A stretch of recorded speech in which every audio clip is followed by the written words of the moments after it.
The old grandfather clock chimed 12 times. I didn't need to count. I knew it was midnight, the witching hour. The time had come. She stood in the centre of the room. It was dim, lit only by a single candle. Shadows danced around her, twisting and turning like phantoms. Take a deep breath.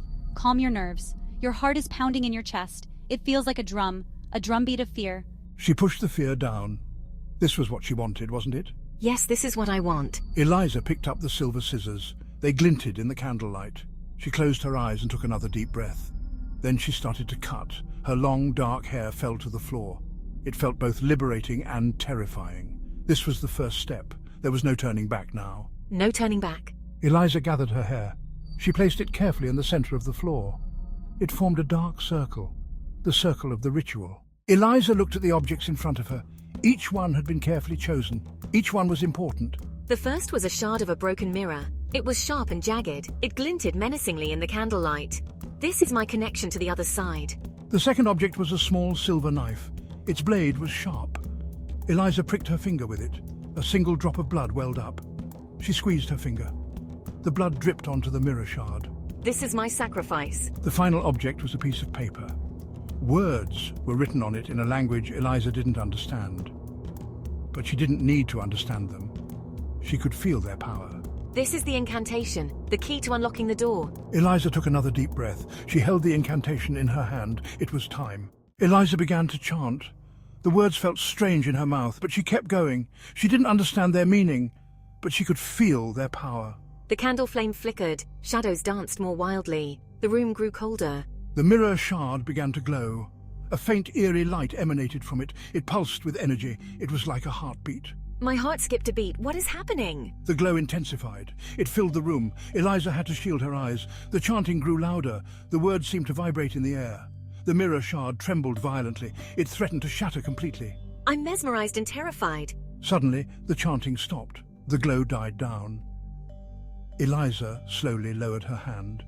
She looked at the mirror shard. It looked different now. It was no longer a simple shard. It was a portal, a doorway to somewhere or something else. A figure began to emerge from the mirror. It was a young woman. She was beautiful, with long flowing hair and piercing blue eyes. But there was something wrong about her, something unsettling. Her eyes were filled with a mixture of fear and rage, and they were fixed on Eliza. Help me? Her voice was weak, raspy. Eliza leaned closer. Who was this woman? And how did she get trapped in the mirror? Who are you? The woman smiled sadly. My name is Isabelle, and I need your help. I've been trapped in this mirror for so long. I need you to set me free. Eliza hesitated. She didn't know whether to trust this woman, but she couldn't just leave her trapped in the mirror. How can I help you? Isabelle looked at Eliza, her eyes filled with desperation. It's simple. Just touch the mirror. Eliza took a step back. She didn't like the sound of that. What happens if I touch it? You'll set me free. That's all. It's a simple exchange. You help me, and I'll help you. Isabelle smiled reassuringly. Eliza looked into Isabelle's eyes. They looked so sad, so desperate. Could she really trust her? Eliza hesitated for a moment longer.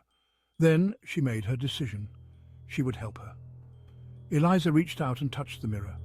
The moment her fingers made contact, a jolt of electricity shot through her body. She cried out in pain. She tried to pull away, but it was too late. The mirror was holding her fast. Isabelle's reflection smiled, but it wasn't a kind smile. It was a cruel, triumphant smile. Her voice was different now. It was stronger, more powerful, and it was filled with malice. You've just made a terrible mistake. Eliza struggled to break free, but the mirror's grip was too strong. She was being pulled in. She could see her reflection in the mirror. Her eyes were wide with terror. No. But it was no use.